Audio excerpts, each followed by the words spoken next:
Welcome back to 1010's podcast. I'm your host, Robbie and Dusty. Across from me is my co-host, Adam Nielsen and Dusty Nixon. And we like cars again. Well, some of us like cars again. This is a positive car podcast again. Positive as positive as two or three of us can be. It's too early to tell. His mic has been perfect for 30 minutes. We do a warm-up and just kind of bullshit with each other. And Adam's mic has not cut out even for half a second. The second I hit record, no good. God damn it. Your end-of-the-line internet, man, is no good. I give up. Is it that bad? No, it was just like it cut out for like 1 second. Just once? God damn it. Just as soon as you open your mouth, it was... Yeah, it says I have medium signal to my router, which I'm guessing is probably my problem. But I can't move my router, and I can't move closer to it without being interrupted by children and cats and a dog. So here we are. Yeah, it is what it is. What's a man to do? I don't know what to tell you. You've made your bed, now you get to lie in it. Yeah. Yeah. So. Yeah. I don't know. But we've done stuff. I've done stuff. I did stuff. I like cars again. Robbie got mentioned on Grid Life's social media. Not in a positive way, and also was bullshit because it wasn't even my fault. It was kind of bullshit.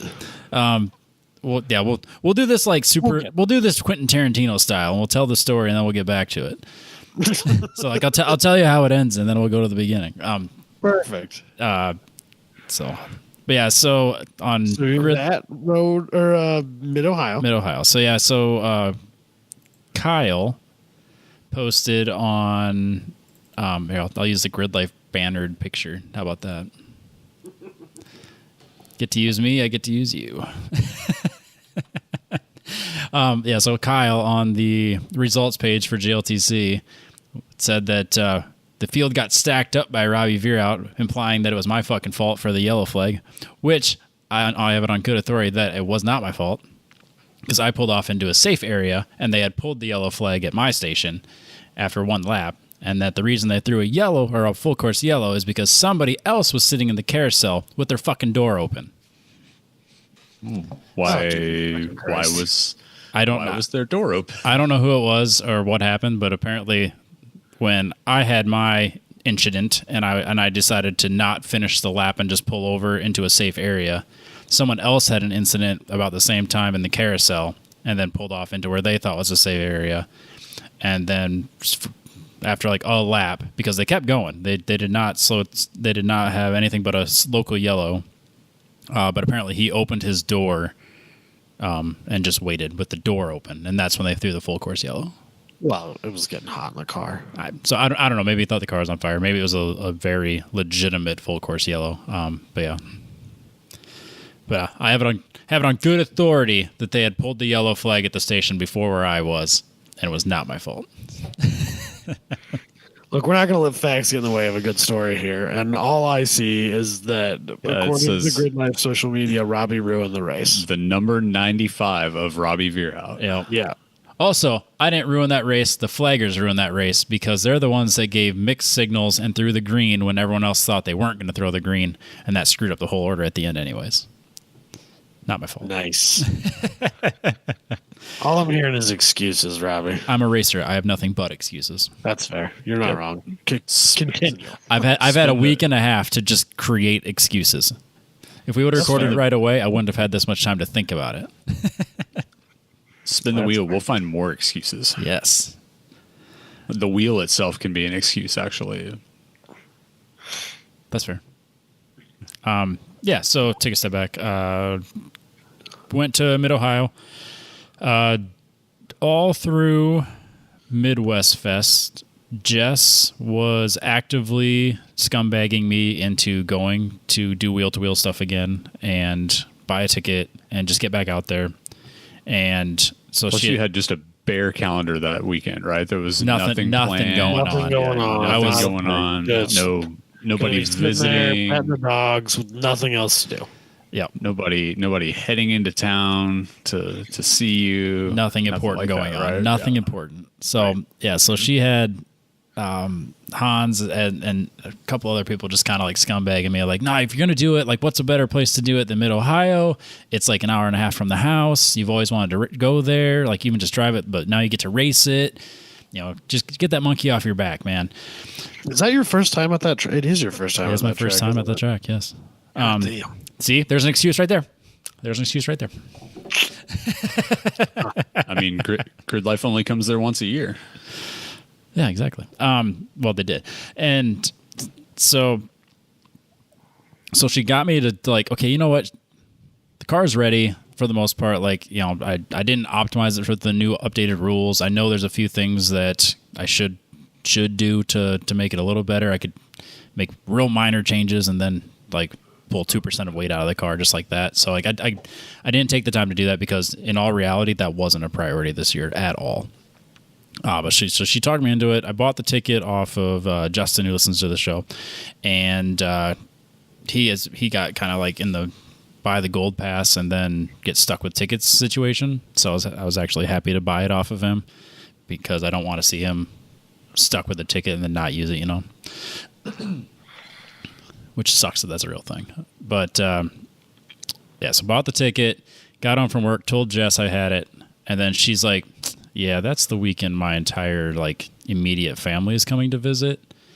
And then I'm like, that's not a non-spectator event, so bye. like Mid Ohio had it in the rule in their like agreement that there was a no spectators whatsoever. Like, so if you were going to show up, you had to be a driver or a crew, nothing else. Like there was no camping, there was no literally no spectating, which sucks. It's such a weird move. I don't understand why that would ever. It makes no sense to me why they. Well, it was because it was within a week of IndyCar. But because what does that have to do with anything? The like 5,000 people that show up to a Grid Life, to even a really like a big-ish Grid Life, is going to really hurt IndyCar's pocketbook. See, I don't understand how they're even related because it's not like IndyCar shows up Sunday night and just like needs the whole thing taken care of. Like everyone from Grid Life would be gone, regardless of how many there were. They would all be gone before anyone from IndyCar showed up. Regardless of the situation. I guess maybe they're worried about cleanup. But even then, if you're not doing a festival, there's not going to be that much cleanup. Yeah, I took it to just be that it was to not conflict with spectator like priority of like. I'm not going to go to the IndyCar race anymore because the Grid Life race is the week before. That Venn diagram doesn't. Yeah. That's not a thing. That doesn't mix. But it's kind of like exclusivity on like the musical acts where there's a radius around it or something. Like it honestly might be an IndyCar thing more than it is a Mid Ohio thing. But maybe. But it just seems super weird because shooing people away from your event that could pay to be there makes no sense to me. Like that's a dumb business move. And it's not Grid Life's choice. Just like perfectly fucking clear. Grid Life had no say in that. But I think the kind of funny like analog to it is Road America has like IndyCar and sports car and like all these things stacked up within a couple of weeks of each other through the summer. And it seems to work out fine for them. Yeah. I don't know. But yeah, so I went home, told Jess that, I bought the ticket like you talked me into. I think, I'm ready. I'm feeling it. Car's lined, everything's ready to go. And then she forced you into it. I wasn't really going to do it, but you talked me into it. You twisted my arm behind your back, kind of, ow. Yeah. Okay, I'll buy it. I guess I'll go. It makes too much sense. So yeah, that was when she once I had the ticket ready, that was when she had the realization that, oh yeah, everyone's going to be here. And they're like, well, we could, maybe they'll come up on set. Nope. Not unless you're buying crew passes, which that window has closed. Cause you can't do it the day of. Yeah. So anyways, so I went alone. Luckily, Clayton was there. I was able to park next to him, and he saved me a spot because like everyone showed up super early for the test day on Thursday, which of course got rained out. Because I was like, we're in the rainy season because apparently Ohio has a rainy season. At least that's what I'm referring to it as. Apparently Texas and Oklahoma do too. Yeah, it's a weird year because more about that later. Yeah, it rained a bunch, but like intermittently. It wasn't just like it's gonna rain. It was like it might rain real hard for like this half-hour window, and it did that like the whole weekend. So yeah, got there, got all the new stickers on the car, did it in the rain, just hung out with everybody. Yeah, hung out there Thursday night. Oh, and of course I'm like, in my mind I'm like, usually title sponsors are only there for a year or two before there's another title sponsor, and I was like, I really like the decals that I have now, so I'm just gonna like cut out the parts that are different and then put them over the stickers I already have, so when the title sponsor changes I can just take off the stickers.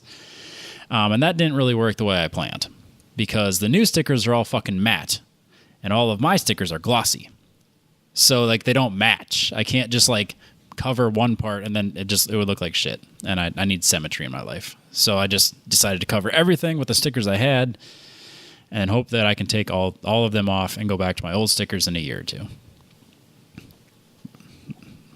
Next year when it's going to be a new title sponsor, and then it's not going to fucking matter anyways. Yokohama GLTC, yeah. But that was my only like real, like, it's not even a real gripe. It's like my gripe of title sponsor changes, because like you got to buy these stickers and then you put them on, and I already like the stickers I had. You should go make a thread on the Facebook group about it. No. I will make a half-hearted like fake complaint on the podcast. Oh no, I won't.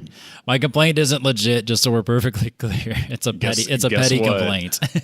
Guess what is going to be the preview clip for this week's episode on Instagram? My major complaint was Grid Life. Yeah. So let's do a bunch of clickbaity bullshit. How about that?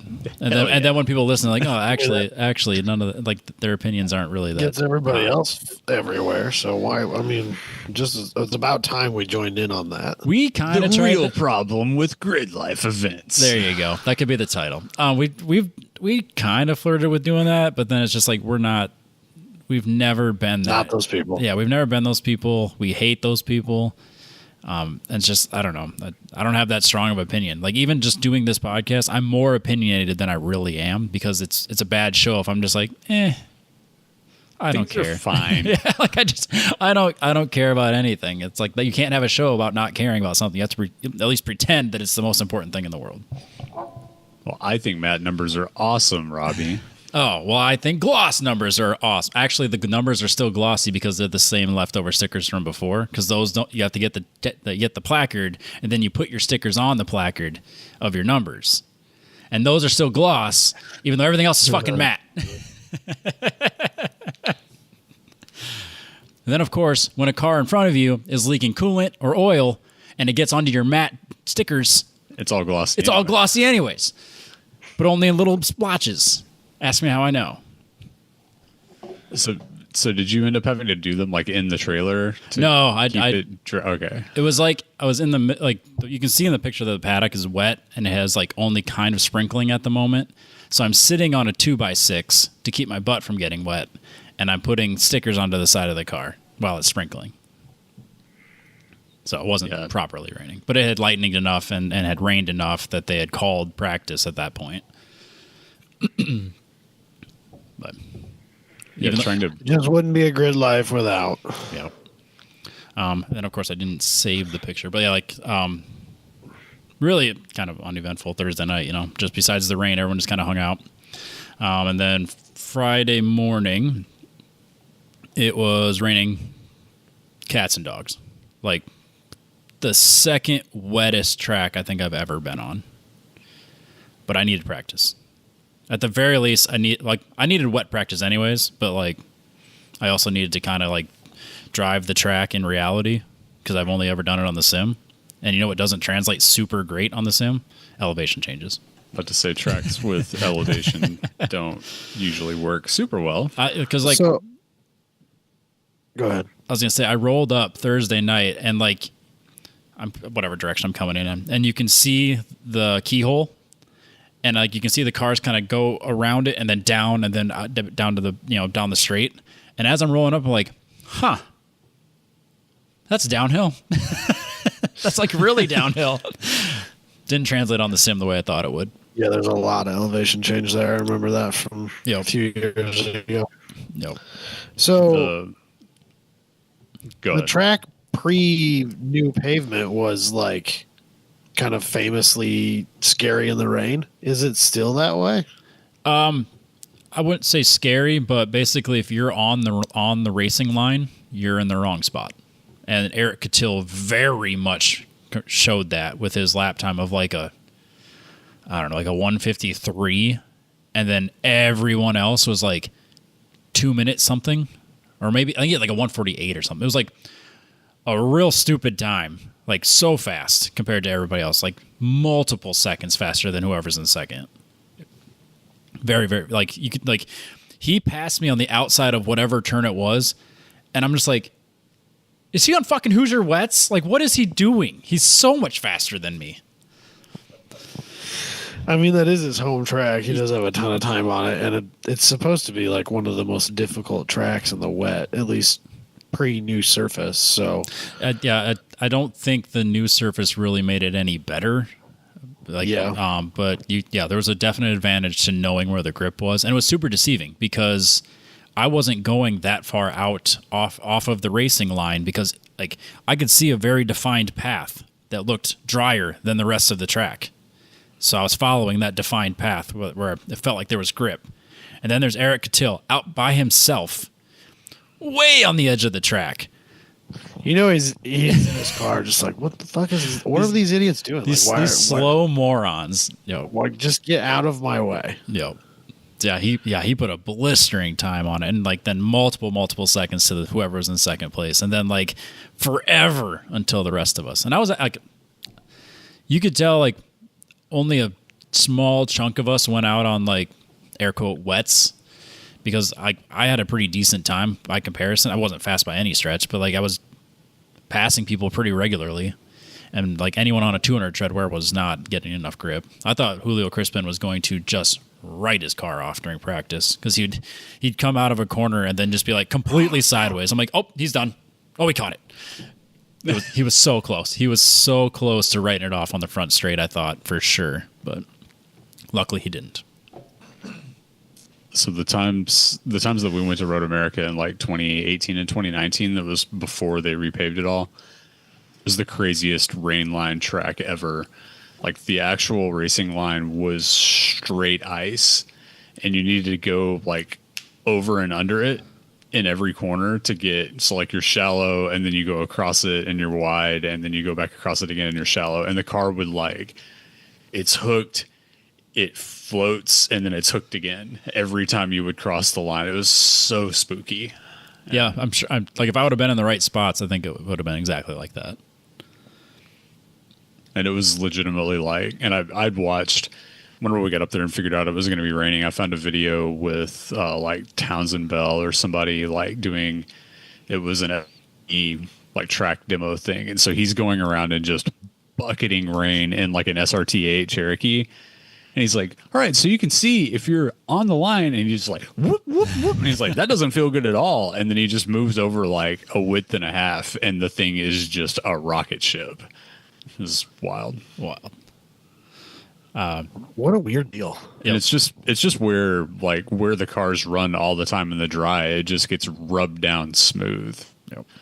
But it seems like that track is more like that's a bigger problem than other places, or at least people talk about it more there. And it could certainly come down to like the aggregate, you know what I mean? Because every location uses local aggregate. So like you get like a pit race, I don't know what material they're using, but that track has like insane grip in the wet. Then you get these tracks that like get polished over time, you know, whatever rock is in the aggregate is getting smoothed out in a way that just turns to ice in a wet situation. Right. Yeah, there's also like, because like if you look at the surface at Coda, it's extremely smooth. It's like, you know, the actual, like, not like the track itself has got bumps in it, but the asphalt itself is like, it feels like 320 sandpaper if you rub your hand across it. But it's also really porous. So whenever the water hits it, like, you can just dump a bucket of water on that track and I think it would just go and like it doesn't stand as much as what just like a regular, like, if you just bring in a paving crew that does highways all the time, like, you're going to get a different product than what you get at, you know, something that's a higher grade motorsport track like that. So, well, that, and I think the way Mid-Ohio is situated in the earth, it basically turns parts of it into like a river. So like if it gets any amount of rain, it's just all of a sudden flood. So yeah, it's just like you get streams across. It's kind of like what Heartland Park would get like sometimes in a couple spots where like if it rained, it would be real wet and like going across the track in a couple spots, and the rest of the track would be totally dry. So I think Mid-Ohio kind of has a little bit of that going as well. This is coming from someone that's only been there one time. I'm an expert. Clearly. Obviously. And you have a podcast. I mean, that's all it takes to become an... Yeah. You said it on a podcast, which makes you the foremost leading expert. I will say, this is a rant. This has nothing to do with my podcast. It has nothing to do with Grid Life or racing. But there was a ad for something on probably Hulu or something. And to make them look professional and knowledgeable, they had the person selling the bullshit product in a podcast setting. And like that was their way of showing that he was a knowledgeable, like, you can trust this guy. I was like, no, this is the opposite. Like, if you have headphones on sitting in a podcast studio, you don't know anything about anything. You know how easy it is to make a podcast? Anybody can make one. But like anyone. That's the world we live in, is that like to show that they're a reputable source, they make them look like they're on a podcast for this advertisement. Like, oh my God, we're so fucking stupid as a society. They're like, but first we got to stop and tell you about. Yep. I'm sure whoever has like the Hulu basic like I do knows exactly what I'm talking about because they've seen it. But it's just like, you got to be fucking kidding me. You come here to be entertained. You do not come here to learn something that's like requires a doctor level of education.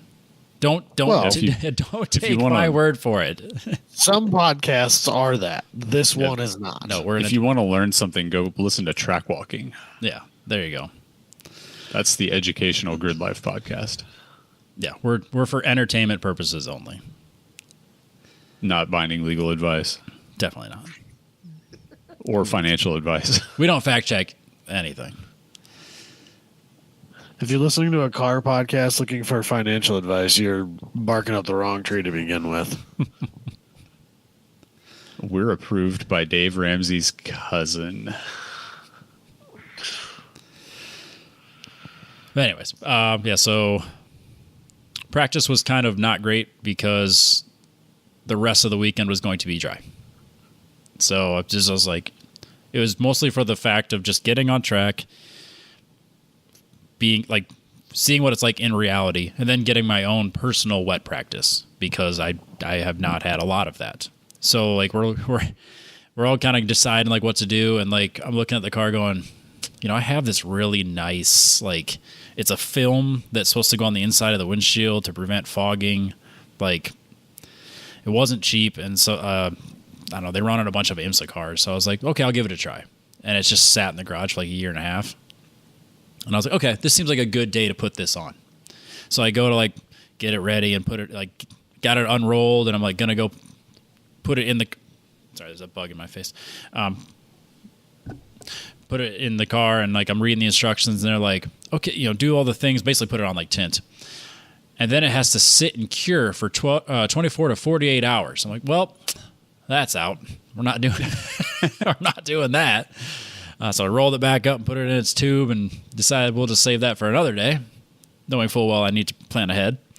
And then I just got the can of Barbasol and just was like, we'll just smear this all inside of here.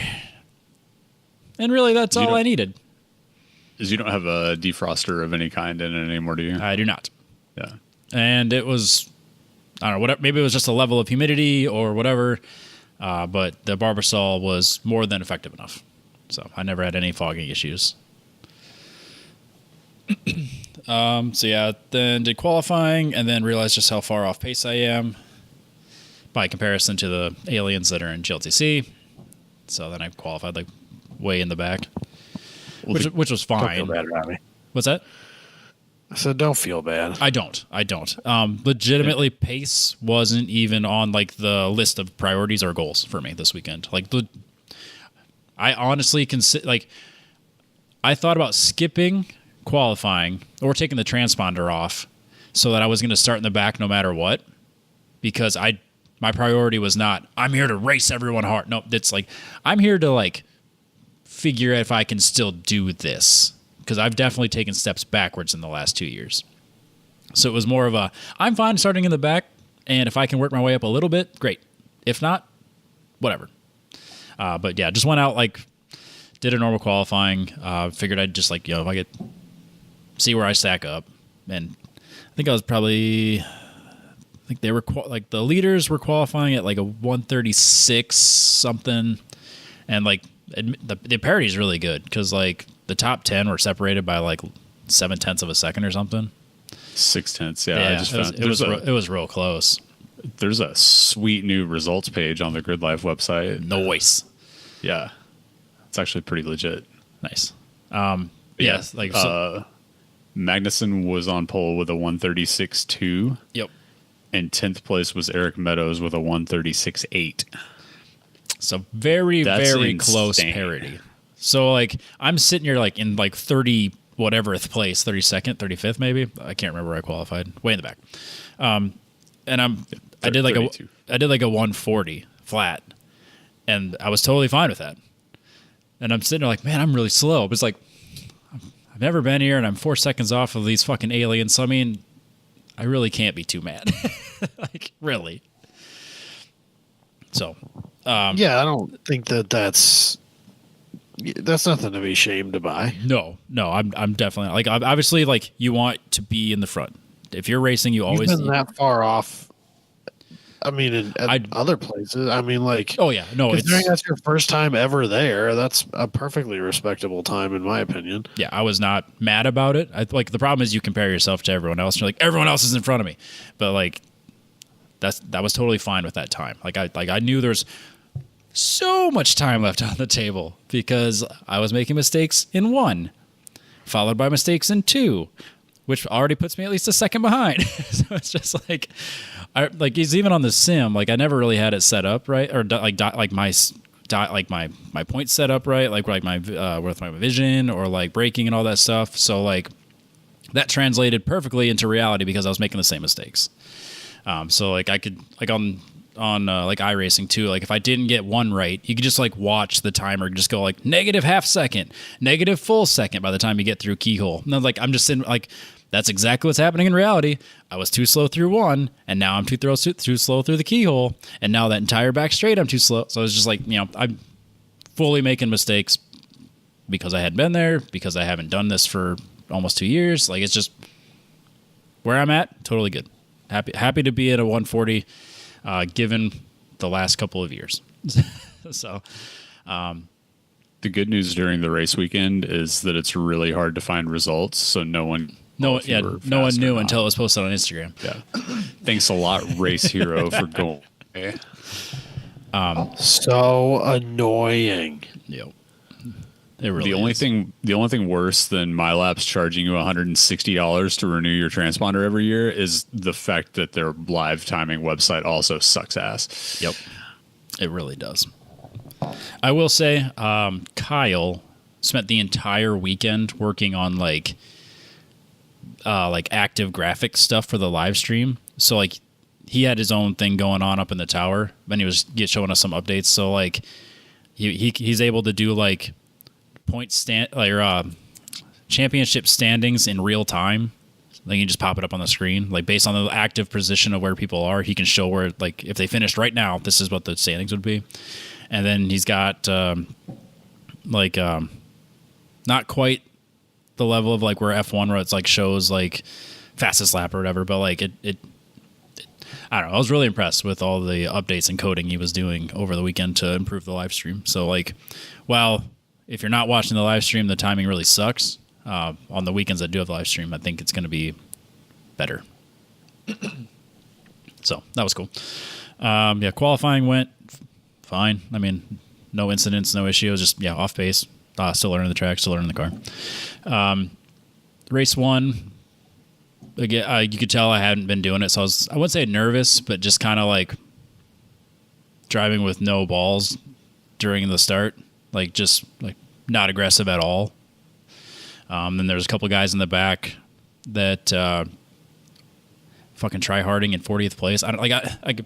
You don't need to warm up your tires from one end of the track, like one edge of the track to the other in front of me. Like just we're in 40th fucking place. Like just warm up your tires a little bit. It's fine. Like you don't have to go all the way to the left and then all the way to the right and then slam on your brake. Like you don't have to fucking do that. And in a 200 treadwear tire, you don't need to scrub on it super hard anyway. In my very limited experience in not doing anything close to GLTC. So so it's just like that's one of the things that it's my pet peeve of just like try harding in 40th place. Like I understand like do the things that are the right things to do, but like you don't need to scrub your tires in as if they're fucking Hoosiers at all. Like, and even then, I don't think you need to do that with Hoosiers. So, when most of the tires that are being used in GLTC like are gonna overheat fairly easily, right? There is that, yeah. So yeah, it's like the Falcons are good right away, and then they fall off. So I don't know. And then this weekend I was running Kumos for the first time ever, and I learned that on Kumos I have understeer. On 660s I don't. So that was really annoying. And then like my rustiness really showed through because I was sucking so bad at adapting to that. Like I just would come into a corner and like would start to understeer, and I'm just like, I'm just gonna make this fucking worse. And like I couldn't like. I wasn't doing a very good job releasing the brakes. I just did such a bad job of like adjusting to accommodate that understeer, because at Gingerman I didn't have any of that on the 660s. I had my other problems with the 660s, but like for whatever reason understeer was like a big problem with this setup, this track, and those tires, and I couldn't figure it out. My experience with those tires, it seems like going back to whenever they were fresh, was just like they're just very vague. Like feeling where the limit is with them is just really difficult. Yep.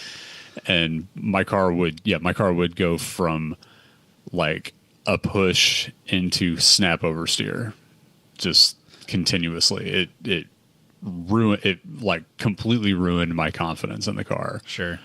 And I can see that. I feel like I probably had other issues going on since, obviously I'm not smart enough to operate a camber gauge, but I don't think the tires helped. Yeah. I hate to say it, but I kind of miss my 660s. But at the same time too, like I hadn't really gotten into like my setup yet. It was just kind of like where it was. So I over the weekend I kind of was adjusting like compression and rebound and just trying a couple different things, adjusting the splitter, adjusting tire pressures too, because I wasn't really sure where it was going to be happy. So like I kind of started a little higher than I wanted to be and kind of worked my way down. So like foreshadowing, by the time I get to race 4, I actually went too far in the like I think I did like 20.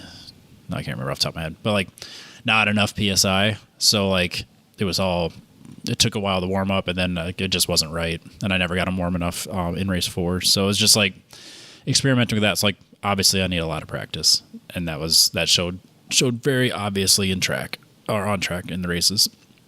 That being said, I felt like battling and being around cars and just like being predictable myself and just being a clean racer, I felt like I did that kind of came back naturally. I felt comfortable with the car in my rearview mirror. I wouldn't say like playing defense or like real aggressively, but just like battling with that, like with other drivers, making passes, getting past. I felt like that went really well. That was the one thing I can walk away going, you know what, that I did good there. So like that was a nice takeaway. The only issue I had in race 1, which is what led to the Instagram post from Kyle, was that we were going I can't think of who it was now off the top of my head, but it was a black Miata, and I were going. We basically came out of one together, and I had a better run on him, and so like I go on this would be on the left side going into the keyhole, and we're side by side all the way through the keyhole, and then he basically went from the apex and tracked all the way out, and my options were collision, 2 wheels off, or hit the brakes. And in the moment, hitting the brakes was not my decision, and then not hitting him was my decision. So I took 2 wheels off, going at the off the rumble strips or the whatever at the end of the outside of the keyhole. And if you're wondering if there's like a nice big divot at the end of that, there is. And there's never just a smooth place to go off in the grass. No, it's like like you get to the end of the tarmac and it's just like drop off.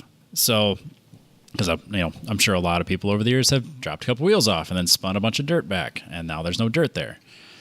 So like it went off with 2 wheels and then just like ripped the splitter off, and like it sounded awful. I smelled burning wood. Like it's obviously just like digging into the ground, and my options are like, well, I can go back on track and try to limp this in, or pull off to the side under the start finish flags and just kind of be out of the way. And in my mind, like in the moment, I thought it was like flipped under, destroyed, just dragging shit everywhere. So I'm like, you know what? I'll just get out of the way. I'll go park under the flag. And had I known that like where the cutouts were a little bit better, I would have limped it to probably turn 5 and then just cut out. But I wasn't confident that I knew where everything was yet. I know it really well now. But you're also not sure if it's like gonna come off and like put an upper or like put I don't want to mount through the radiator and explode. Yep. Oil and I don't want to everywhere. Yeah, rip off like my oil cooler lines or anything like that. So it's just like I don't have anyone on my radio, so I can't have be like, oh yeah, actually it's fine. You just be careful. Like in my mind, it's like flipped under. There's shit everywhere. It's broken. Like I should not be dragging this back on track. So that was my mindset. So then pulled over, and then the crew came out during the yellow or full course yellow, and we're like, "Are you okay?" I was like, "Yeah." Like, is it real bad? And they're like, "No, it's just kind of like pushed back, like down and back. So it's like under your bumper, and like it's broken, but like it's not like flipped under like I thought it was. But like so like as I'm like if I'm driving on the track, it's like basically scraping, but it's not like dragging a bunch of dirt with it or anything like that. So I was like, well, if you guys think it's okay, I can limp to the exit. But if I'm not okay, stop me. So then they're like, no, like you go. And then they followed me, and just like I cut out at 5, and turned out to not be as bad as it sounded or felt, which is good. I think I got some pictures. From the inside of the car, it looks like that Red Bull where the front end just exploded and it went off in the gravel, right? Yeah, legitimately, that's how it felt. Like it seemed real bad, but like it's like, so on the driver's side, it basically broke the rod off of the actual wood part, and then just like slid under and bent the brackets that hold it in place. So yeah, like if I'm on grass or dirt, it's digging in the whole time. So it's like basically a scoop. I think it's about once I got on track and was on level, like it wasn't actually like digging in anymore. So luckily it wasn't anything too terrible. And I did have my spare splitter in the back of the truck, so I could swap things over. Yes, obviously didn't finish that race. Came in and then assessed the damage. Brought my video over to Renee and Hans, and just was like, hey, this is what happened. Here's the video for you to review. Then left them with it, and then because like they had other things to review, and I don't think mine was a priority. But in my mind, I'm like, I caused the full course yellow, and I'm on probation. It says it on Instagram. It has to be true. Yeah. Well, the funny thing was, I showed up Thursday. Like, take a step back. I showed up Thursday night, and I got Thursday morning, I got the email from Renee or whoever was in charge of that, sent it out, and was like, you're on probation, so you have to go to this meeting. And I was like, shit. I mean, I'm not mad about being on probation, but I didn't realize I was on probation. Are you on probation because of how long it's been? No, it's because of the incidents from last year. Because like Renee didn't even remember what it was for. She's like, your name was on the list. I don't remember what it's for. And I was like, well, it's probably because I had major impact at. Because the last 2 times I was here, something bad happened. Yeah, I was like, because like I'm not in the sheet for Road America because I never made it to a race, but I also wasn't. Right. No one else was involved. And then Midwest Fest. Midwest Fest. I had major impact with Tony Marchev, right. And it's mechanical, but at the same time, it still happened. So I get there, and then it's like she couldn't remember. Hans was like, "Well, if you're not supposed to be on probation, shouldn't." I was like, "I've never been to this track. Like being in this meeting doesn't hurt me. It just reinforces the priorities that I've set for myself this weekend of just have a clean weekend. Don't care about pace. Don't care about taking a risky pass, just have a clean weekend. That's the goal. Finish the fucking weekend was literally the goal. So I had very, in my mind, obtainable stretch goals. Everything else didn't matter. So drop the video off with them for review. Just be like, I was convinced in my mind that I had done nothing wrong. That he had just tracked out, he needed to leave 6 feet and he left 3 feet. It was just I didn't think it was anything egregious. I was convinced it was just a misjudgment on how he tracked out. Racing incident. Shit happens. I had he came and found me afterwards and was like, did I push you off? I was like, well, yeah. But, I was like, it obviously wasn't on purpose. I'm not mad at you. I'm not, and it doesn't the damage didn't seem that bad. He had found by the time I'd gotten back to and gotten my stuff my gear off and started working on the car, he found his way to me, and yeah, no hard feelings. So you're doing this wrong. Whenever he asks if you pushed him off, you're supposed to be like, I don't know, did you push me off? And push him back. Yeah. No, I was definitely. Yeah. Come on, man. Let's get some passion going. Get the blood boiling. Of all the drivers that were doing sketchy shit, he wasn't one of them. So it was just a misjudgment. And here we are getting pushed off track anyway, Robbie. Yep. Well, then you gotta. We want the passion here, Robbie. Yeah. So that's why I brought the video over to him, and I was just like, you know what? Maybe I'm too biased. Maybe I am convinced that I didn't do anything wrong because I don't want to be the guy that's at fault. So I was like, I don't think there's anything penalty-wise here, but if it's a teachable moment for me that I did something wrong, tell me. And so that was my mentality of dropping that off. So then left the video with them, came back, started working on the car. The only real damage was that the Professional Awesome bracket was smushed and bent. And I was like, man, this would be really good if I had a shot press, because I just need to bend this flat, right? And then looks like you did. Yeah. So actually, I think it was Rico, Clayton's friend. He goes, well, you got a jack in a truck. I do have a jack in a truck. So I took the bracket off and then used my 3-ton jack. No. Used the jack between the frame rail of the truck and just smashed it flat. And it worked perfectly. Is that the frame rail on your truck? Yeah. I don't want to talk about it. Whoa. Yeah. Mr. Texas, I don't get to see salt. I've never seen a vehicle look that rusty before. Oh, that's just surface rust. That's nothing. Oh, dude, that's not even rust. I'm gonna start taking pictures of real rusty cars. Yeah, shockingly new vehicles missing large chunks of bed side. Yeah, no, this is that's just surface. It's a good thing it doesn't snow in Ohio now, so your truck's good to go for a while. Fine. It's about time to trade it off on something bigger, anyways. I really don't want to do that. Yeah, so I did that and bent it straight. And actually, it wasn't perfectly straight. So when I installed it back in the car, it actually moved it into a better position so that the splitter just kind of lined right back up. It was kind of perfect. Now I have to find this picture so I can look at this rust. Because I thought maybe that was your trailer or something. No, that's my You're truck. Worried about that? I'm not worried about it. He is, apparently. That's That looks perfectly normal. It is perfectly normal. Gives me hives. My 2020 looks at least that bad, if not worse. Yeah. Robbie, how many miles you got on that thing? 118. Oh, fuck. It's fine. That's what I said.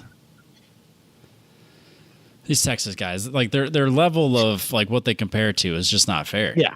It's not brand new. It's fucking rusty to shit.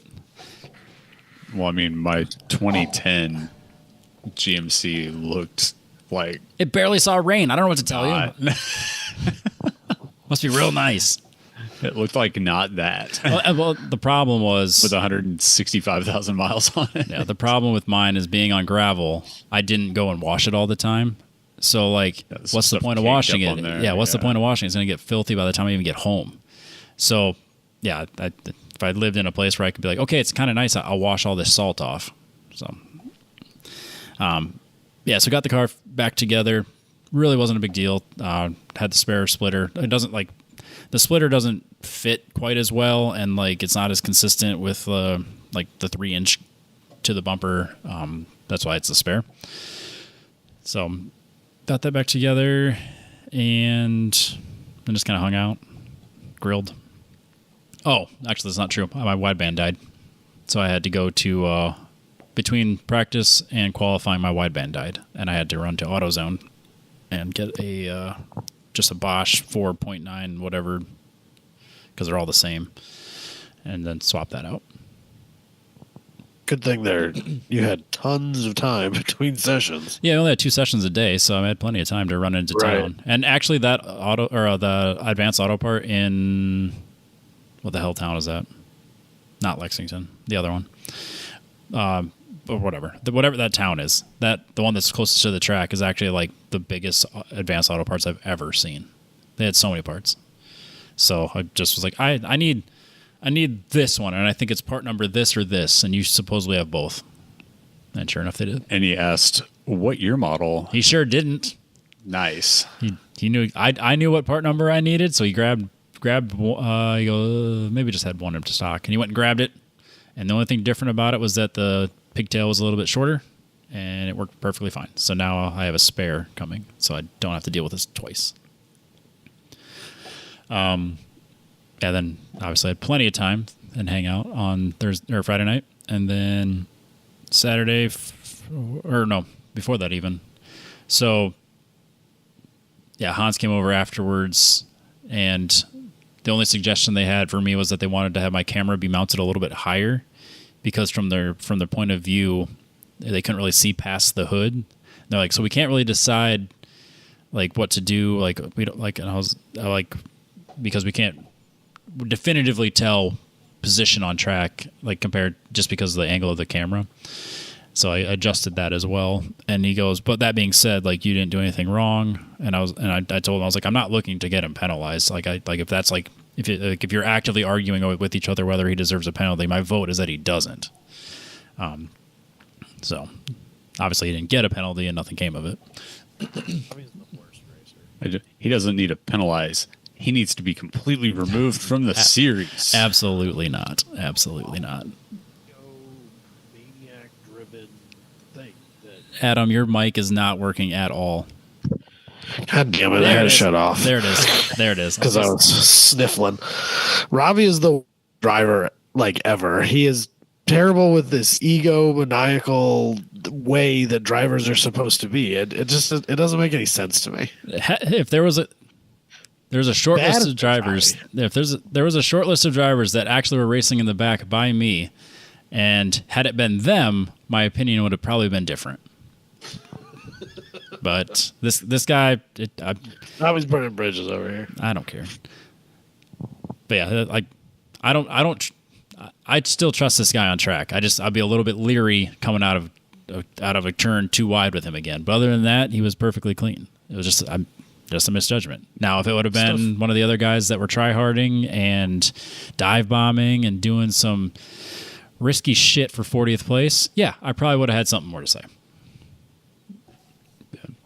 Crap happens. Yep. Yeah. No, this one to me was 100% a racing incident, total misjudgment, because we're all fucking amateurs.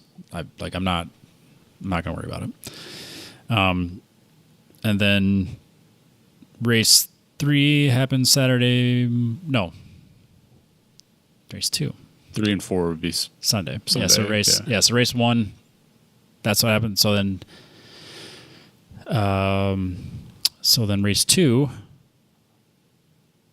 was totally normal. I had a normal race. I finished the race, and I couldn't have been more pumped.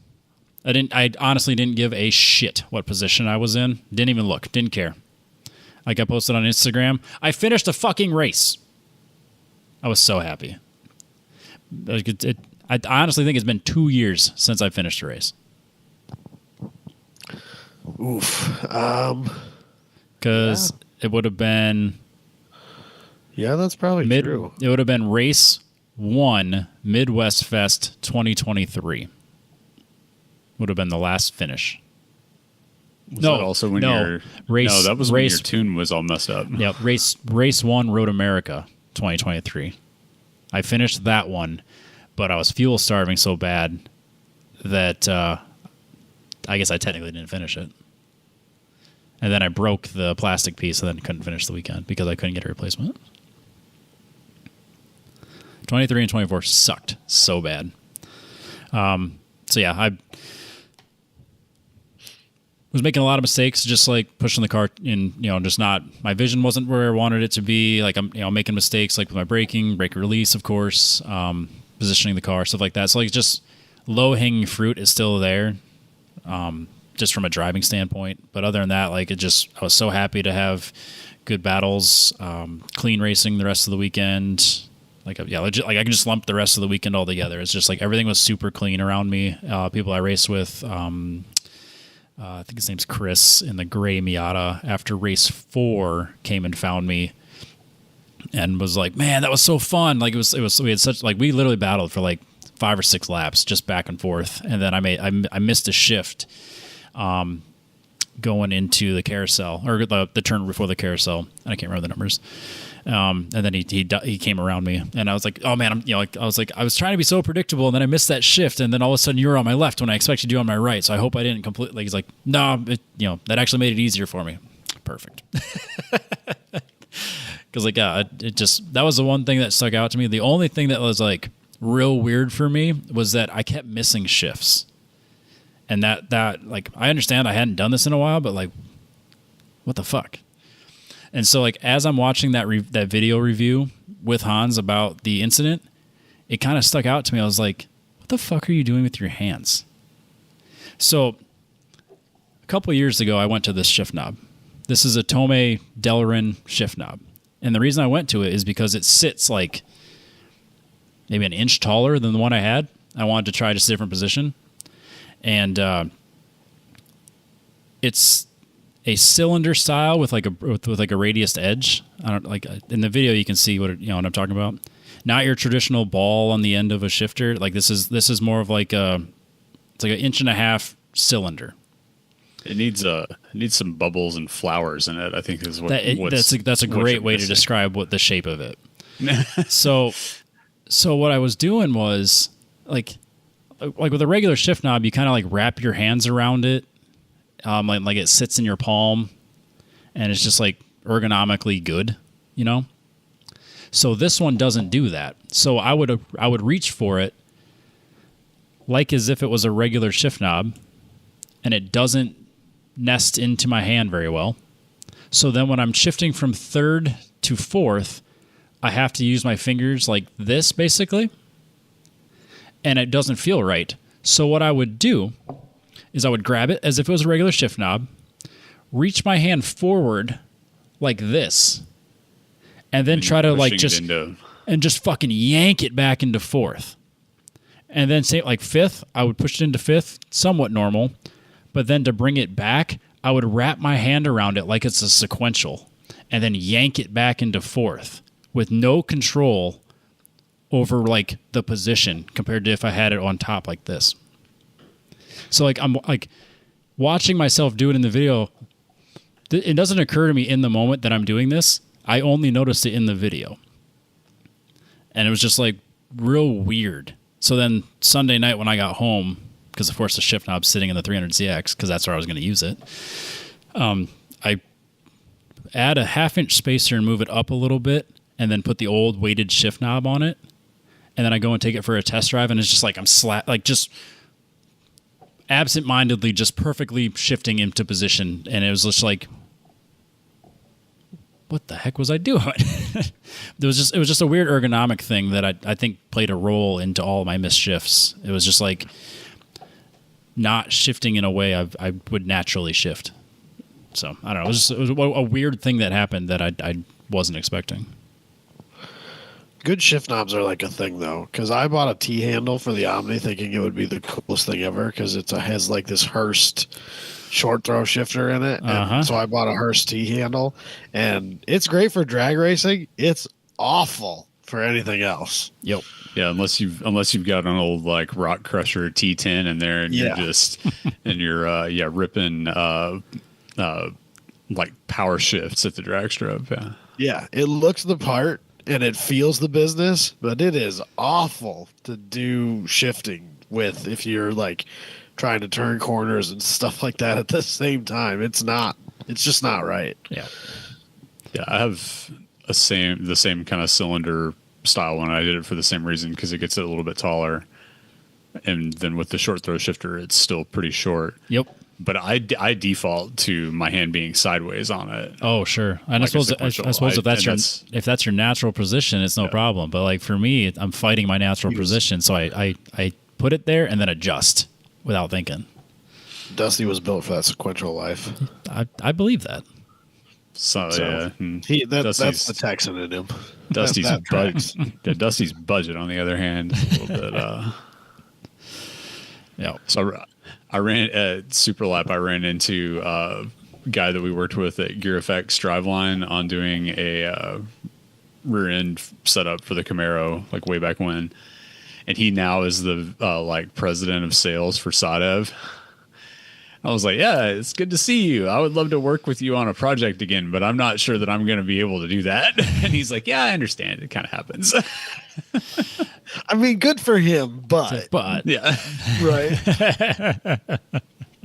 So he was talking about like they supply like the MX-5 Cup gearboxes and stuff, and he's like, so it takes the same amount of work to spec a gearbox for a whole series like that as it does to do it for one time attack car.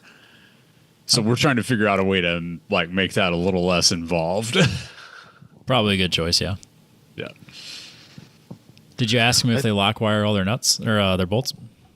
I did. He wasn't working there at that time. I'd still ask him. I didn't. Yeah, I didn't. I'm not bitter or anything. Yeah. So I got this friend. Yeah. I know a guy who knows a guy who had a transmission. Actually two. Yeah. I mean that was my whole weekend. Pretty uneventful. Like race 3 and 4 were pretty standard, I guess. So did you finish a whole weekend, Robbie? Yeah, I went home with like a list of little minor things to change. Like the shift knob thing was one thing that jumped out right away. It was just like, this is just an ergonomics thing.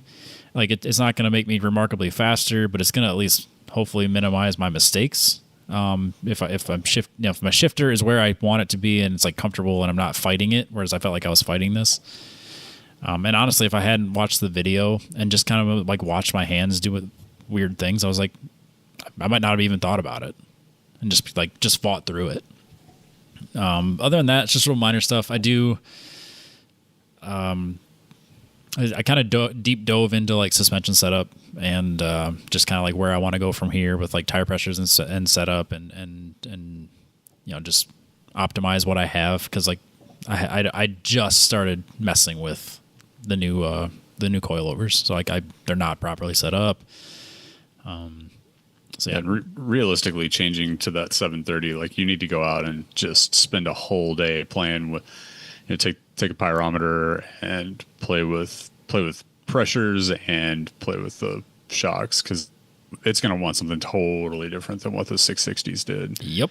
So they've got I think we were talking about it a little bit after that weekend of like, I think if you're, if you're an alien I think you can take that tire and make it really fast because you have that percentage difference between too little and too much on that tire. I think for the rest of us, we probably need a tire that's got a little bit more grip to be able to maximize it. That's probably very, very, very true.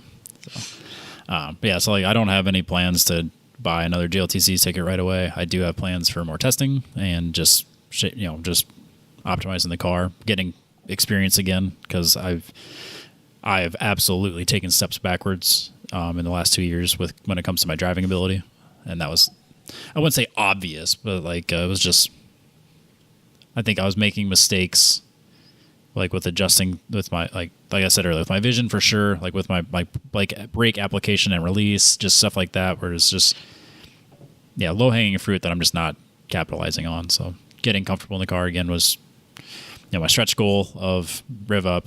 Getting a race weekend under my belt was another just like stretch goal, and then now I can kind of start focusing on optimizing again, and probably won't dive too deep into like getting the proper tune and all that stuff, like to be perfectly aligned in the rule set for GLTC. I'll worry about that next year if things continue to go the way they go. But because just right off the top of my head, I know I could pull 2% of weight out of the car and change the tune just ever so slightly, and it puts me in a totally different category. So not important at the moment. Yeah, there's an SCCA HPD at Mid Ohio in like 3 weeks, I think. So might take that up. When you're chasing issues with the car and like having on track issues and stuff like that, all of those driving fundamentals get put in the back seat. And then whenever you get back in the car and the car is no longer a big question mark, you're like, oh yeah, there's all these other things I've been neglecting to do this entire time. Yeah. Well, like even like if you look at the like on iRacing, where it's like you did a bajillion races in 2022 and 2023, and then it's like you didn't do any in 2024, and then you thought you did a decent amount over the winter and you didn't. So it's just like, I don't know, a couple of years ago, I was like way more excited about it, way more focused on it, felt like I was going in the right direction, and then went the exact opposite direction for like 2 years. So finally getting back into it. I'm happy. It happens. It does happen. What have you done? Because you're excited too. Yeah, I did a track day Saturday, and it was awesome. in a beautiful sunny Texas? Well, the forecast said it was going to be sunny and beautiful, and then I woke up Saturday morning, and so I've just mounted up the widest set of tires I've ever put on this car with a set of 295 Yokohama AO52s. Hell yeah, bro. And I wake up and I look at the weather to see like how hot is it going to get today, and it says like a 60% chance of rain through like lunch. Like, really? All I wanted to do was just go out on a dry track, and it was SCCA running at Eagles Canyon on the short configuration, which is a 1.65 mile, and it's clockwise, which is opposite the normal direction. And we ran it in the Camaro like 5 years ago. It's one of the most fun tracks I've ever driven in my life. Like, it's probably my favorite track in Texas. Like, honestly, to drive, it just flows. I thought there was only one track in Texas. Yeah, I'm not following. That one's in Austin. Yeah. Well, this one's slightly outside of Austin, but so like Eagles has tons of elevation, and then the clockwise of the short course, like there's a little short chute kind of back straight, and you go like down this carousel turn and then back, that's like to the lowest part of the track, and then back up out, and it's this just high speed like Eau Rouge kind of like over a crest right hand down to like a bottom, and then back up left hand. And if the car's hooked up and it's feeling good, it's flat all the way through it. Like I was doing 97 miles an hour and it lifting pretty hard before turning back to the left up top after it dried out. But so first session, it is wet, like super wet, like standing water everywhere wet. And I just like, well, I paid for it. I'm going out. And it turned out to be like exactly what I needed to just get out and just kind of play around with the car and feel that it was super like the AO52 is surprisingly good up to the point that there's standing water. Like whenever you get standing water, the tread depth is just really shallow and there's just not that much it can do. But if it's just wet, it's super sticky and super predictable. It's really wild. I think Scott Robertson got like top time on the skid pad at one lap and on a set of yokes or something one time, or somebody did. Yeah, I think the Andy Smedgard did. That's what a couple of years ago. Yeah, that's what I'm thinking of. In Super K, yeah. Yep. Because everybody was talking like, I feel like the narrative going into that was like, you know, they picked the most aggressive tire that you can possibly have for this event, and they just rocked it all week long, and it didn't care. Yep. Because that would have been the last thing they did too. No, that would have been the first thing they did. Because it was they always start with yeah. wet. They should make the wet one the last one. That would really. They should make it wet all the time. Yeah, just to heck with it. So yeah, I just went out in the crazy super wet and just drove around at like highway speed, just running like fourth gear, and the car would just like step out, and I'd just stay in the power and just let go of the wheel, and it would just track out, and I was like, all right, it feels like a car again, not something that's trying to kill me. And that's a huge step in the right direction from where we've been. And so they have like 5 total groups, and I was running in. It's a time trial event, so there's 3 time trial groups that are gridded by time, and like, you know, it's competition stuff. And then there's track day group, which is basically like advanced HPDE. We're just going and lining up by wherever you want to go. You can have a transponder. I didn't bother. And it's just go out and do laps. It's like, I just want to line up at the back of a group with people that are just out here to just put in laps and just have like completely zero pressure all day long. And it worked out perfect for that. So the second session, it's like damp but drying, and I'm super. The main thing I'm worried about is how much these tires are going to rub, because I pulled like hell on the fenders, but they're still really close. And you know, this track has tons of compression in a couple different spots, and there's a couple different corners where you're hard loaded going up a hill, still turning pretty hard. And like that session, there's one coming out of a bottom that's a right-hander that the front driver's side is making a noise that I would have sworn was metal. I would have sworn it was I really thought that it was the barrel of the wheel eating the spindle, which wouldn't make any sense because I've run these wheels with the same spacer setup before, just with the 275 instead of a 295. So I didn't really think that was what it could be, but it was making the whole car like resonate like it was metal on metal. And I guess it was just that the tire was into the fender that hard that it just, because I got up and pulled the wheel off after the session, and nothing has any marks on it that it looks like metal is touching metal, but, and then like I just like use the jack handle and like push on the fender a little bit more. And then, I was able to kind of rig a spacer on one of the bolts for the where the fender and the bumper come together at the very front of it, and like stick it out just a little bit more. And then it was good. Yeah. And then it was better. Oh, we'll do this pass fail. Yeah. It was still, the fender's still touching the tire, but it's not, it was one of those, like I did the full second session with it drying.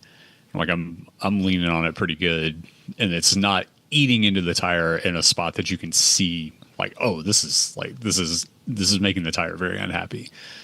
So like that right-hander uphill, and then through the middle at the very bottom of it, you could hear both tires just kind of go honk. And then I think like maybe I haven't gotten under the car to look, but I know whenever we did that configuration in the Camaro, it was bottoming the entire splitter through that section. And I think that it might have actually been bottoming the car out on I've got one of those Z1 metal under tray. Yep.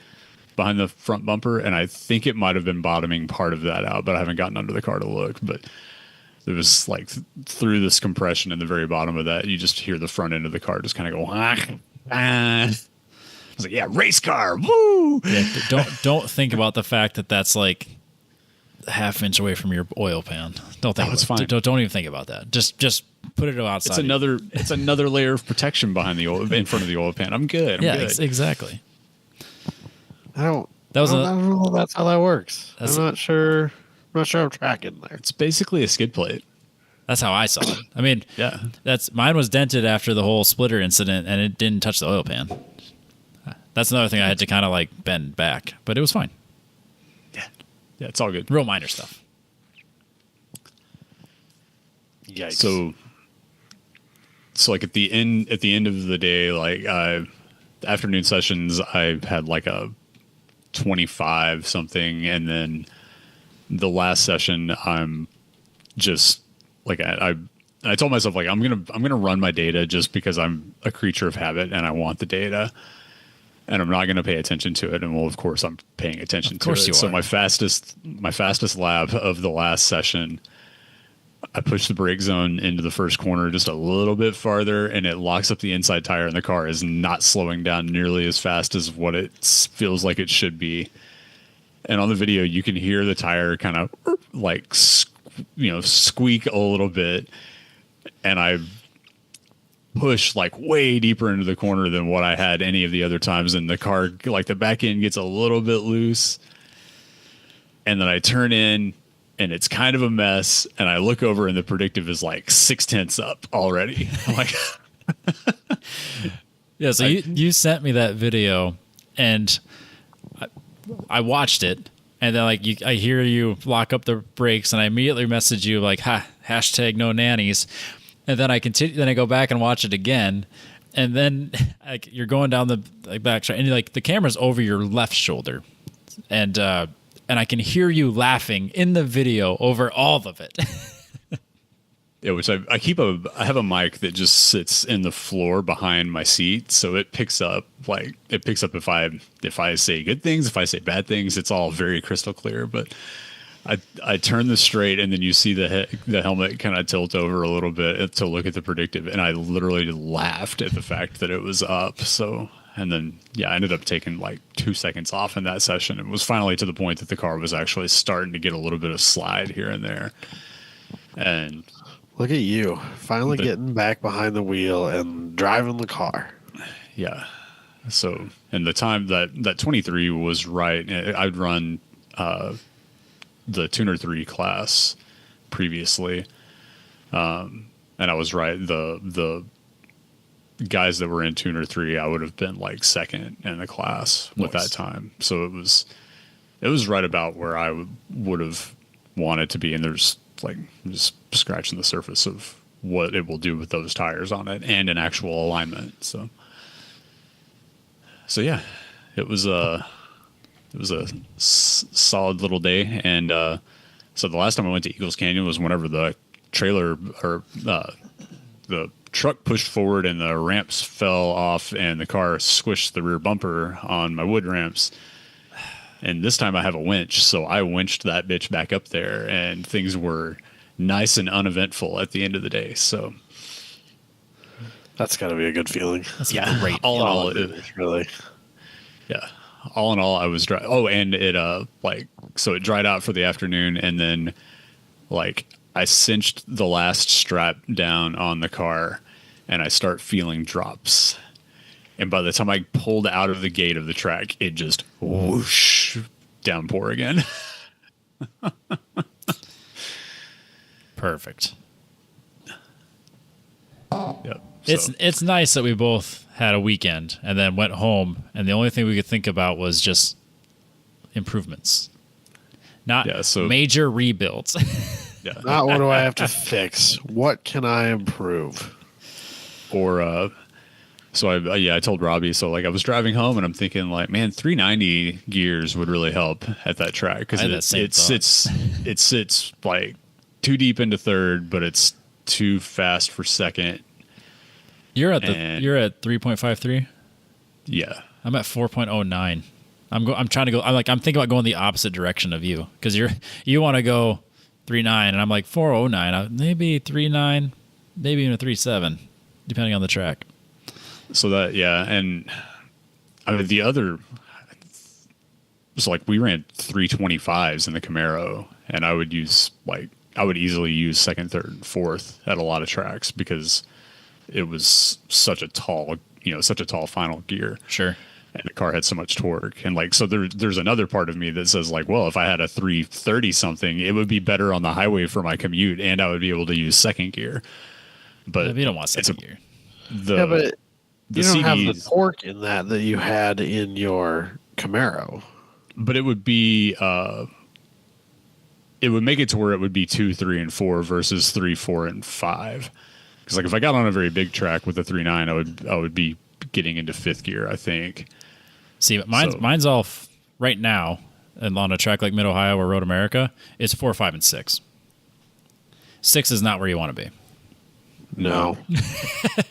Yeah, because didn't you move towards that? Yeah, so I think at one point. Yeah, so I think there's only one final drive gear set that's actually, was that be shorter or taller? Whatever. The 4.36 is the highest number you can get.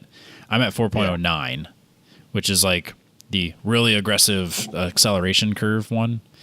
Right. And realistically, that works great on like probably Hallett or maybe a shorter track where you top or like tracks. Yeah, where your top speed is like 125. So if I'm going over 125, I need 6th gear, and so like Road America, I'd be in 6th gear for like a long time. And then Mid Ohio, I spent a decent amount in 6th. So like I'm kind of thinking about creeping the other direction and trying a 3.9, maybe a 3.7, because like the G37s, whatever year, I think it's automatics, had a 3.69, so you can get those diffs for like nothing. So if I can find one, I might just do that to test it. Because like if you have to buy the final drive, it's like $800.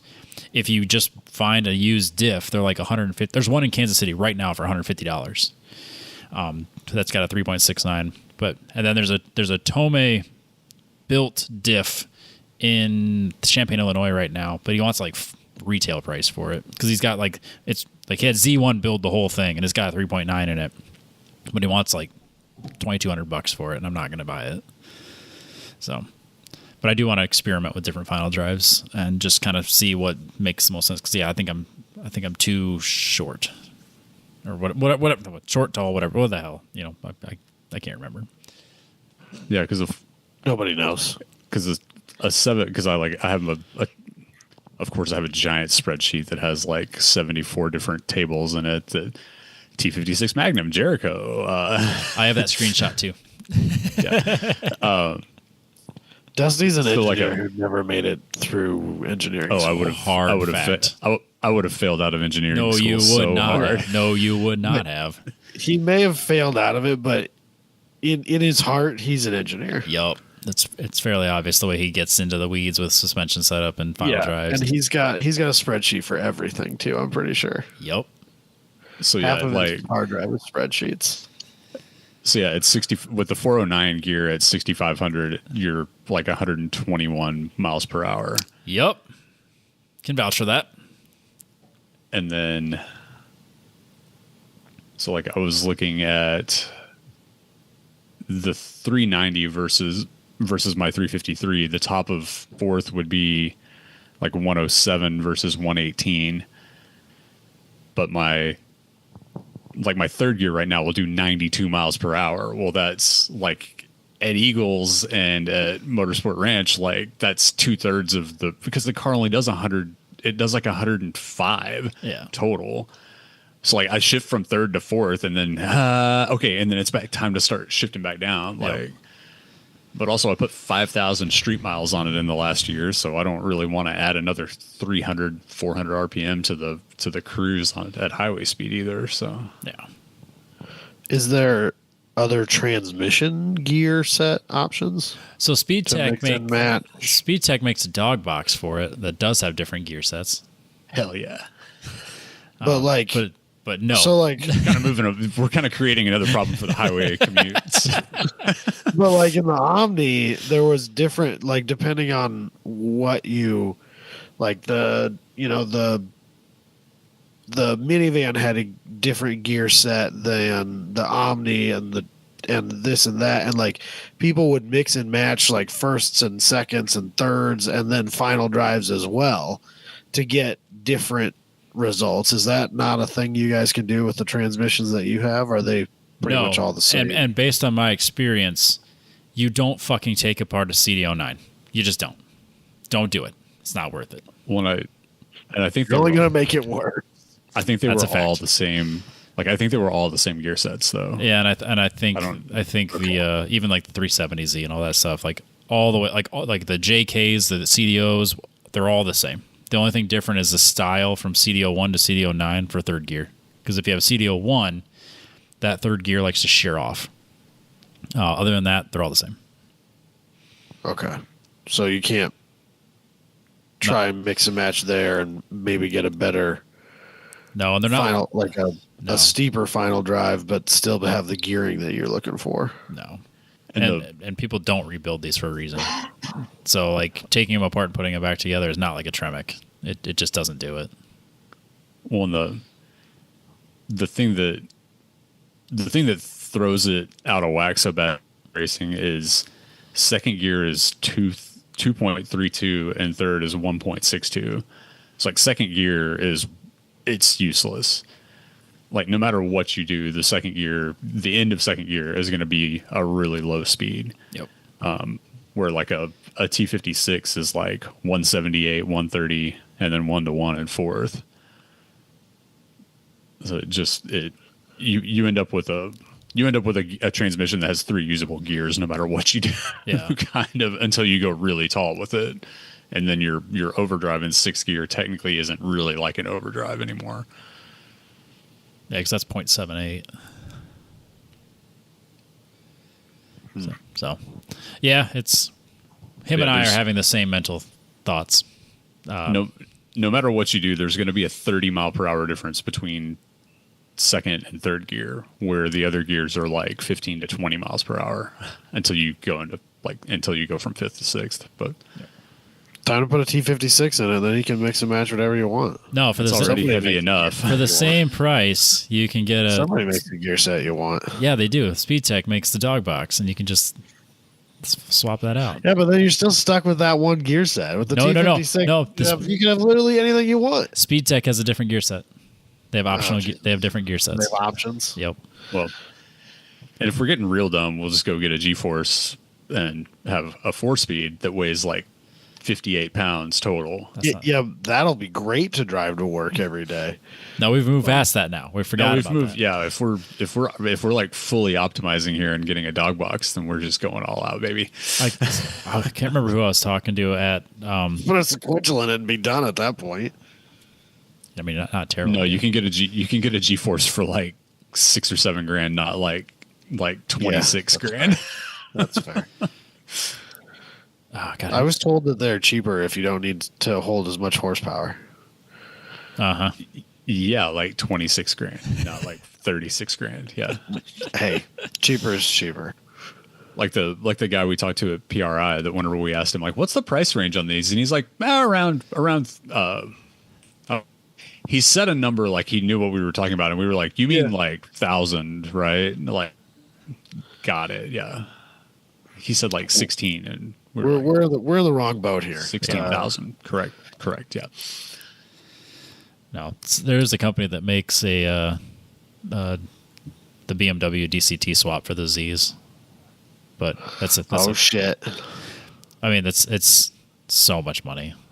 Because like I was talking to somebody at Mid Ohio because like they kind of brought something they said some of the S2000 guys are doing these these swaps, and I was like, yeah, there's a company that makes most of the kit, and they're like, well, what about Seems Legit? They have you could just give them the bell housing and they could probably have the same connection for theirs. And I was like,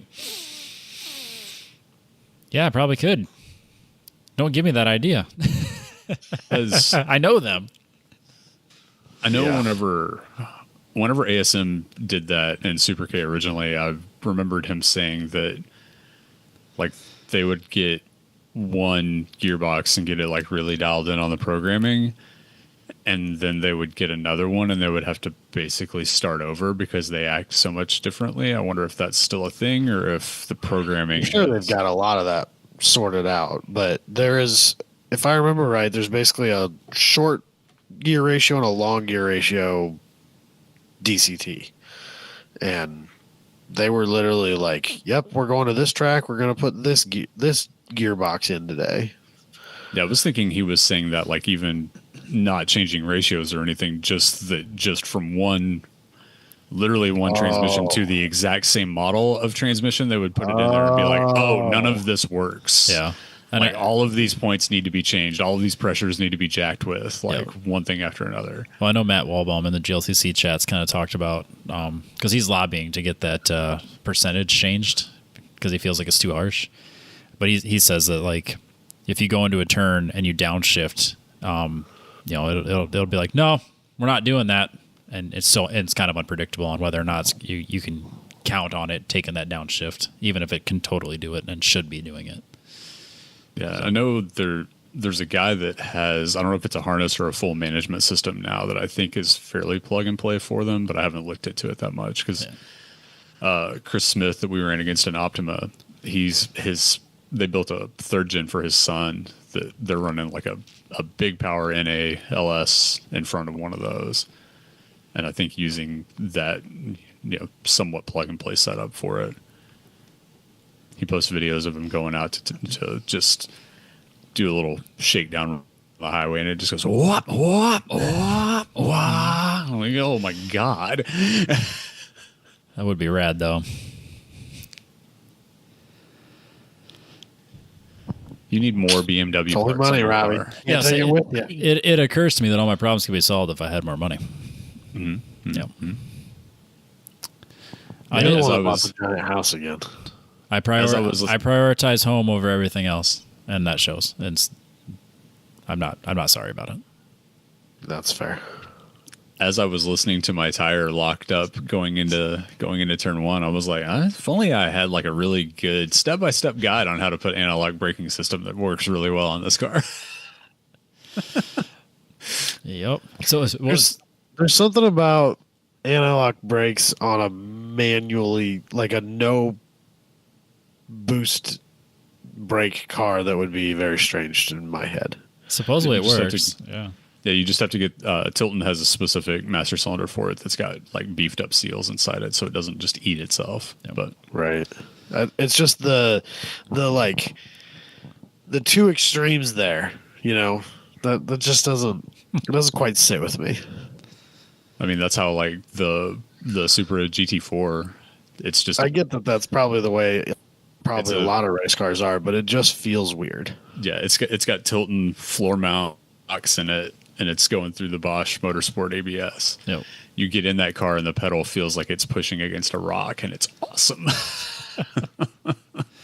It's kind of funny that I've gotten to the point where I know that system fairly well because Michael Hilo was fighting with it this weekend, and he sends me a screenshot of like the stuff that he's fighting, and I respond with, "Well, do this, this, and this."